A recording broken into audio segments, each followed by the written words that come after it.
Tot sovint penso que la meua infància té una dolça i secreta remor d'aigua. Parlo de la verdor d'un delta immens.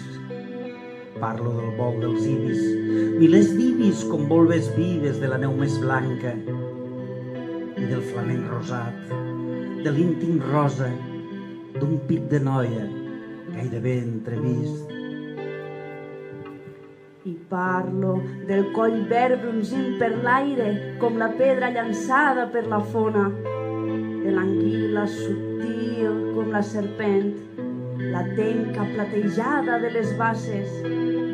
Parlo del llarg silenci on es fonien l'aigua dolça del riu, la mar amarga.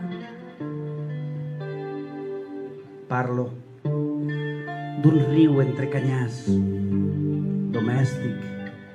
Parlo, Virgili Mit, de l'horta ufana, dels tarongers florits i la pi tendre, de l'aixada i la falç, del gos a l'era.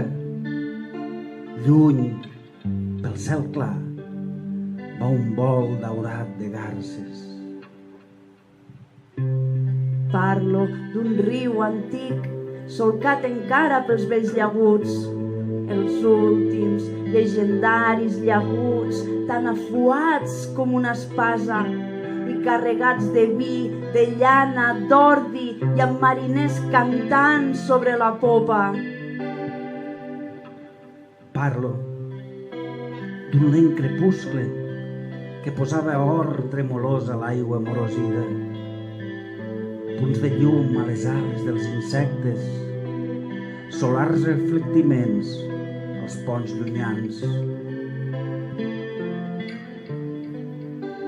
Dolça remor de l'aigua